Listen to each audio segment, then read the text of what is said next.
The Great Pyramid of Giza is one of the most studied structures in human history. And yet, there is still no single, complete explanation for how it was built.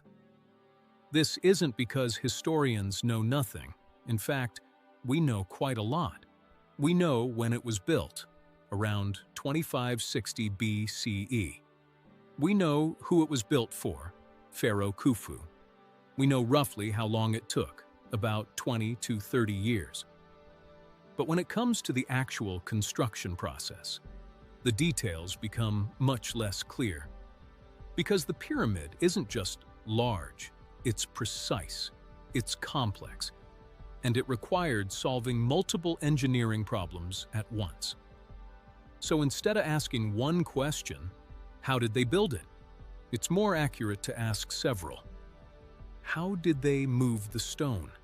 How did they lift it? How did they measure so precisely?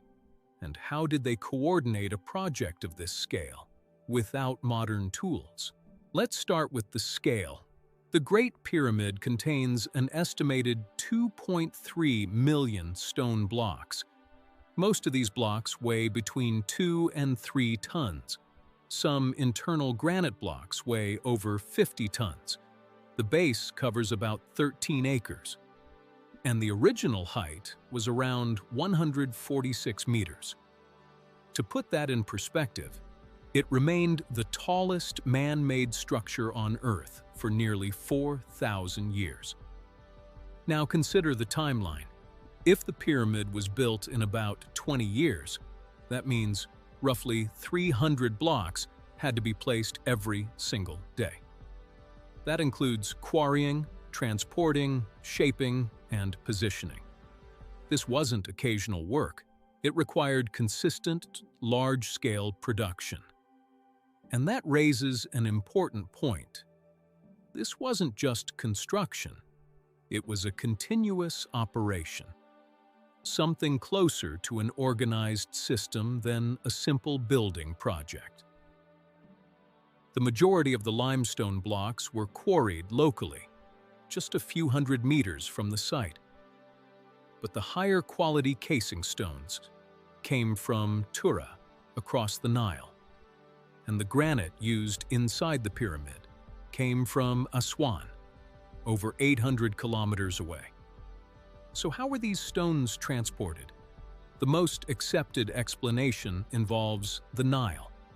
During certain times of the year, the river flooded, bringing water closer to the construction site.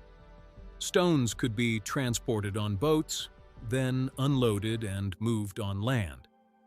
There is archaeological evidence of canals and harbor structures near Giza, which supports this idea. But transporting the stone is only part of the problem. Once the blocks reached land, they still had to be moved across sand.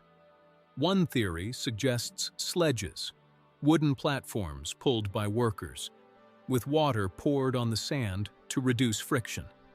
Experiments have shown this is possible, but it still requires large teams and careful coordination, especially when repeated thousands of times. Now, let's look at precision. The base of the pyramid is almost perfectly level.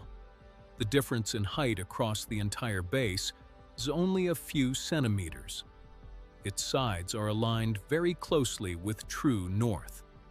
Not magnetic north, but true geographic north, which means the builders understood directional alignment with high accuracy.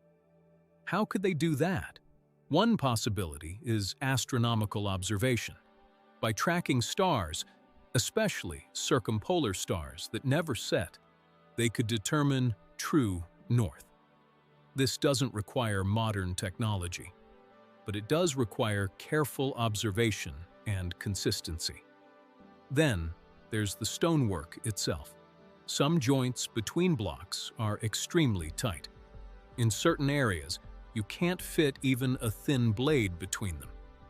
This suggests that stones were shaped and adjusted carefully, not just placed randomly. So the question isn't whether they had knowledge, they clearly did. The question is, how systematic and advanced was that knowledge? The biggest challenge in building the pyramid is vertical movement. How were the stones lifted? The most common explanation is the ramp theory. A straight ramp could have been built, allowing workers to drag stones upward. But this creates a problem. To reach the top of the pyramid, the ramp would need to be extremely long, possibly longer than the pyramid itself, and that would require massive amounts of material, which we don't clearly see evidence for. So alternative ideas have been proposed. One is a spiral ramp wrapping around the outside of the pyramid. Another suggests an internal ramp, built within the structure itself. There is some limited evidence supporting internal passageways, but nothing definitive enough to confirm the full method. So while ramps are likely part of the solution, they don't fully explain everything, especially at higher levels of construction. Another key question is labor. Who built the pyramid? Earlier theories suggested slaves, but modern evidence points toward skilled workers. Archaeologists have found worker settlements near Giza, including housing, food remains, and medical care evidence. This suggests a structured workforce, not forced labor. Workers were likely organized into teams with specific roles: quarrying, transporting, shaping, and placing stone. Food supply was also critical.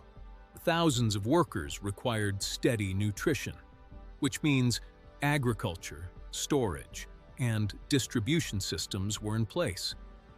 So this wasn't just an engineering project, it was an organizational system, coordinating people, materials, and time on a very large scale. Despite all this knowledge, there are still gaps. No single theory explains every part of the process. We don't have detailed written records describing construction methods. We don't have preserved tools that clearly show how precision was achieved. And we don't have a complete model that accounts for scale, speed, and accuracy together. This doesn't mean the pyramid is impossible. It means our understanding is incomplete. And that's an important distinction, because it shifts the question from, was it possible, to, what are we still missing? The Great Pyramid is not a mystery because we know nothing about it. It's a mystery because what we know doesn't fully connect.